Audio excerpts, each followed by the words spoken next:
తెలుగు రాష్ట్రాల్లో సంచలనం సృష్టించిన ప్రణయ్ హత్య కేసులో నల్గొండ కోర్టు సంచలన తీర్పునిచ్చి అందరినీ షాక్కు గురిచేసింది. ఈ కేసులో నిందితులుగా ఉన్న 7గురిలో ఒకరికి ఉరి, మరో 6గురికి జీవిత ఖైదు విధించింది. గతంలోనే A1 నిందితుడు అమృత తండ్రి మారుతీరావు సూసైడ్ చేసుకుని చనిపోయాడు.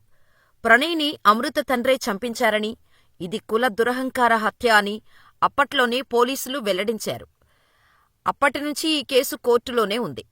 తాజాగా కోర్టు తీర్పు ఇచ్చిన క్రమంలో ఈ కేసు మరోసారి హాట్ టాపిక్గా మారింది. అసలు అమృత ప్రణయ్ కేసులో ఏం జరిగింది? అమృత ఇప్పుడు ఎలా ఉంది? ఏం చేస్తోంది?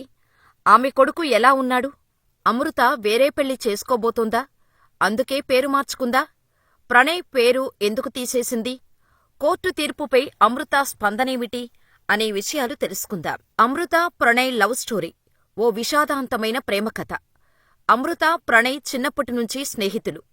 ఆ స్నేహం ప్రేమగా మారి పెళ్లి చేసుకోవాలి అనుకున్నారు. ప్రేమ విషయం పెద్దలకు చెప్పారు. ప్రణయ్ ఫ్యామిలీ వీరి ప్రేమను ఒప్పుకున్నారు. కాని కూతురును అమితంగా ప్రేమించే అమృత తండ్రి మారుతీరావు మాత్రం ఒప్పుకోలేదు. దీంతో పెద్దలను ఎదిరించి 2018 జనవరి 31న హైదరాబాద్ వెళ్లి ఆర్య సమాజ్లో వివాహం చేసుకున్నారు. తన కూతురుని తిరిగి ఇంటికి తీసుకురావటానికి మారుతీరావు ప్రయత్నాలు చేసినా ఆమె అందుకు అంగీకరించలేదు. ఆ తర్వాత ప్రణయ్ కుటుంబ సభ్యులు ఘనంగా రిసెప్షన్ జరిపించారు. కూతురు వేరే కులంవాడిని పెళ్లి చేసుకోవటం ఇష్టంలేని మారుతీరావు ప్రాణంగా పెంచుకున్న కూతురు కులాంతర వివాహం చేసుకోవటాన్ని జీర్ణించుకోలేకపోయాడు. కూతురును తనకు దూరం చేసిన ప్రణయ్పై ఎలాగైనా పగ తీర్చుకోవాలని రగిలిపోయాడు. అయితే ఇంటినుంచి వెళ్లిపోయి తల్లిదండ్రులకు ఇష్టంలేని పెళ్లి చేసుకున్నప్పటికీ తన తల్లితో కాంటాక్ట్లో ఉంటూ ఫోన్లో మాట్లాడేది. తల్లితో మాట్లాడుతూ తన రిసెప్షన్ జరిగిన తీరును వివరించింది. తన రిసెప్షన్ వీడియోను సోషల్ మీడియాలో అప్లోడ్ చేస్తే వేలాది మంది చూశారని అమృత మురిసిపోతూ చెబుతుంటే పక్కనే ఉండి కూతురు మాటలు వింటున్న మారుతీరావు బదులిస్తూ, నేను వాడిని చంపే వీడియోను లక్షలాది మంది చూస్తారు అని వార్నింగ్ ఇచ్చాడట. అప్పట్లో ప్రచారం జరిగింది. తండ్రి ఇచ్చిన వార్నింగ్ని అమృత పట్టించుకోలేదు. నాన్న కోపంతో ఇలా మాట్లాడుతున్నాడు అంతే అనుకుంది. కాని మారుతీరావు మాత్రం కోపంతో రగిలిపోతూ అల్లుడైన ప్రణయ్ని హత్య చేయటం ఎలా అనే ప్లాన్ చేస్తూ ఉండేవాడు. ప్రణయ్ని చంపితే కూతురు తన దగ్గరకు వస్తుందని అనుకున్నాడే కాని కూతురు జీవితం నాశనమవుతుందని, మనం జైలుపాలు అవుతామనే ఆలోచన చేయలేదు. చుట్టూ ఉన్నవారు కూడా ఎవరూ మారుతీరావుకు ఇది కరెక్టు కాదని చెప్పలేదు. దీంతో మారుతీరావు తమ్ముడైన తిరునగరు శ్రవణ్ కుమార్, కారు డ్రైవర్ అయిన సముద్రాల శివతో ప్రణయ్ని చంపటం కోసం వ్యూహాలు రచించాడు. ఇలా సుభాష్ కుమార్ శర్మ, అస్గర్ అలీ, అబ్దుల్ బారీ, ఎంఏ కరీం, నిజాం అనే వ్యక్తులను ప్రణయ్ని చంపటం కోసం పురమాయించుకొని సుపారీ ఇచ్చారు. ఇలా మారుతీరావు ప్లాన్ చేసి అల్లుడిని చంపుదాం అనుకునే టైంకి అమృత ప్రెగ్నెంట్ అయింది.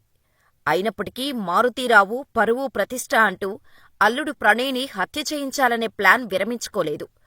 అల్లుడు ఎక్కడ దొరుకుతారు? రెక్కీ చేసి పక్కా ప్లాన్ చేశాడు. ప్రెగ్నెంటుగా ఉన్న అమృతను ఆస్పత్రికి తీసుకొస్తున్నట్టు తెలుసుకుని వారిని ఫాలో అయ్యారు. ఆస్పత్రికి వెళ్లిన ప్రణయ్, అమృత చెకప్ చేయించుకొని బయటకు వచ్చారు. అప్పుడు అక్కడ కత్తితో ప్రణయ్ని చంపటం కోసం సుభాష్ శర్మ సిద్ధంగా ఉన్నాడు. ప్రణయ్ బయటకు రాగానే క్షణం కూడా ఆలోచించకుండా కత్తితో వెనక నుంచి దాడి చేశాడు సుభాష్ శర్మ. ఒకటే వేటుకు కుప్పకూలిపోయాడు ప్రణయ్.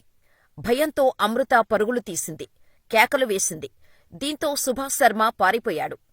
రక్తపు మడుగులో ప్రణయ్ కొన ఊపిరితో కొట్టుమిట్టాడాడు. వెంటనే ఆస్పత్రికి తరలించినా ఫలితం లేకుండా పోయింది.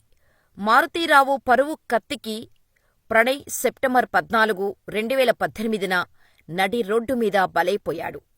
మిర్యాలగూడలో జరిగిన ఈ పరువు హత్య అప్పట్లో తెలుగు రాష్ట్రాల్లో సంచలనం సృష్టించింది. ఈ కేసును అప్పటి జిల్లా ఎస్పీ ఏవి రంగనాథ్ చాలా సీరియస్గా తీసుకున్నారు. నిందితులకు శిక్ష పడేలా అన్ని ఆధారాలు సేకరించారు. శ్రీనివాసరావు అనే పోలీస్ అధికారి దర్యాప్తు బాధ్యతలు తీసుకున్నారు. ఆయన నిజాయితీగా దర్యాప్తు చేసి ఆధారాలు కోర్టుకు సమర్పించారు. ఇలా ఈ కేసులో మారుతీరావుతో సహా 8 మందిపై పోలీసులు కేసు నమోదు చేశారు. కేసులో A1గా మారుతీరావును అరెస్ట్ చేయగా, A2గా సుభాష్ కుమార్ శర్మ, A3గా అస్గర్ అలీ, A4గా అబ్దుల్ బారీ, A5గా ఎంఏ కరీం, A6గా తిరునగరు శ్రవణ్ కుమార్, A7గా సముద్రాల శివ, ఏఏటిగా నిజాంను చేర్చారు పోలీసులు. ప్రణయ్పై సుభాష్ కుమార్ శర్మనే దాడి చేసి చంపినట్టుగా సంఘటనా స్థలంలోకి సీసీ కెమెరాలో రికార్డయింది. అంతేకాదు, ఏ3గా ఉన్న అస్గర్ అలీ గతంలో గుజరాత్ మాజీ హోంమంత్రి హరేన్ పాండ్యా హత్య కేసులోనూ నిందితుడిగా ఉన్నట్టుగా పోలీసులు గుర్తించి వారిని అరెస్ట్ చేశారు. ఆ తర్వాత ప్రధాన నిందితుడైన మారుతీరావు బెయిలుపై బయటకు వచ్చాడు. కానీ 2020 మార్చి 7న హైదరాబాదులో ఆత్మహత్య చేసుకున్నాడు. ఇలా దాదాపు 6 ఏళ్లపాటు ప్రణయ్ హత్య కేసు విచారణ జరగ్గా మార్చి 10, 2025న నల్గొండ న్యాయస్థానం సంచలన తీర్పు ఇచ్చింది. ఈ కేసులో ఏ2 నిందితుడిగా ఉన్న సుభాష్ కుమార్ శర్మకు ఉరిశిక్ష ఖరారు చేసింది. మిగిలిన నిందితులకు జీవిత ఖైదు విధించింది. అయితే ఈ కేసులో అమృత బాబాయ్ శ్రవణ్ ఏ6గా ఉండగా ఆయనకు కూడా కోర్టు జీవిత ఖైదు విధించటంతో శ్రవణ్ కుటుంబం కోర్టు ముందే ఆందోళన వ్యక్తం చేశారు. పోలీసులతో శ్రవణ్ కుటుంబ సభ్యులు వాగ్వాదానికి దిగారు. తన తండ్రి తప్పు చేయలేదని శ్రవణ్ కుమార్ కూతురు బోరున విలపించింది. ఈ కేసులో ఏ సంబంధం లేకున్నా ఆమె తండ్రిని అమృత కావాలని ఇరికించిందని ఆరోపించింది. దీనంతటికీ కారణం అమృత అని శ్రవణ్ కూతురు ఆవేదన వ్యక్తం చేసింది. మొదటి నుంచి శ్రవణ్ రావుకు ప్రణయ్ హత్య కేసుతో సంబంధం లేదని ఆయన కుటుంబం వాదిస్తోంది. ఇదిలా ఉంటే భర్త చనిపోయే నాటికి 5 నెలల గర్భిణీగా ఉన్న అమృతకు ఆ తర్వాత బాబు పుట్టాడు. ఆ తర్వాత అమృత సోషల్ మీడియా ఇన్ఫ్లుయెన్సర్గా మారి Insta, Facebook, Twitter, YouTube channels ప్రారంభించింది.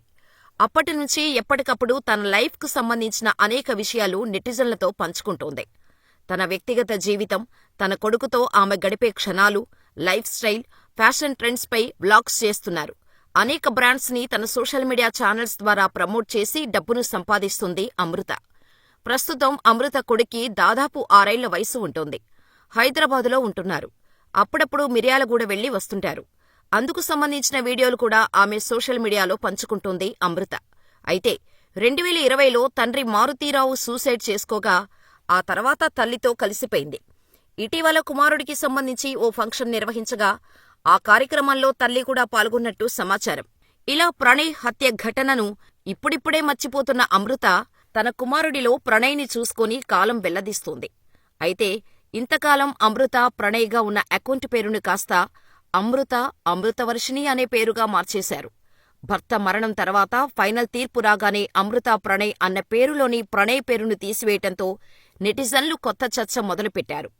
అమృత కొత్త జీవితం స్టార్ట్ చేసిందని, రెండో పెళ్లికి సిద్ధమైపోయింది అంటూ కొంతమంది ఆమెను ట్రోల్ చేస్తున్నారు. లేదంటే ఆ సమయంలో ఆమె ప్రణయ్ పేరును తన పేరులో నుంచి ఎందుకు తీసేస్తుందని అనుమానం వ్యక్తం చేస్తున్నారు.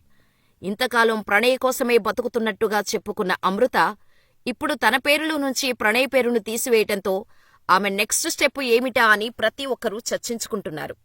ఈ పేరు మార్పుపై అమృత ఎలా స్పందిస్తుందో వేచి చూడాలి. ఇదిలా ఉంటే ప్రణయ్ హత్య కేసులో కోర్టు తీర్పు ఇచ్చిన తర్వాత ప్రణయ్ భార్య అమృత మొదటిసారి స్పందించింది. ఆమె భావోద్వేగంతో సోషల్ మీడియాలో పోస్టు పెట్టారు. ఇన్నాళ్లుగా ఎదురుచూసిన న్యాయం నాకు చివరికి లభించింది. నా హృదయం భావోద్వేగాలతో నిండిపోయింది. కోర్టు తీర్పుతో నేను ఊపిరి పీల్చుకున్నాను. చాలా రోజులుగా ఎదురుచూస్తున్న న్యాయమే గెలిచింది. ఈ తీర్పుతో పరువు కోసం జరిగే హత్యలు, ఇలాంటి దారుణాలు ఇకనైనా ఆగాలి. మేము ఎదుర్కొన్న బాధను మరెవరూ అనుభవించకూడదు. సమాజంలో మార్పు రావాలని కోరుకుంటున్నాను. నా కుమారుడు పెద్దవాడవుతున్నందున అతడి భవిష్యత్తును దృష్టిలో ఉంచుకొని, అలాగే తన ఆరోగ్య పరిస్థితుల కారణంగా మీడియా ముందుకు రావటం లేదు. ప్రజలు ఈ విషయాన్ని అర్థం చేసుకోవాలని అమృత పోస్టు ద్వారా విజ్ఞప్తి చేసింది. ఒకరి ప్రేమ, మరొకరి అహం కుటుంబాలను చెల్లాచెదురు చేశాయి. ఎంతో అల్లారుముద్దుగా పెంచుకున్న కూతురు చేసుకున్న ప్రేమ వివాహాన్ని జీర్ణించుకోలేని తండ్రి తీసుకున్న ఒక్క నిర్ణయం ఓ ప్రాణాన్ని బలి తీసుకోగా, చివరకు ఆ తండ్రే తనకు తానే తనువు చాలించేలా చేశాయి. ఇదే ప్రణయ్, అమృతవర్షిణిల విషాద ప్రేమ కథ.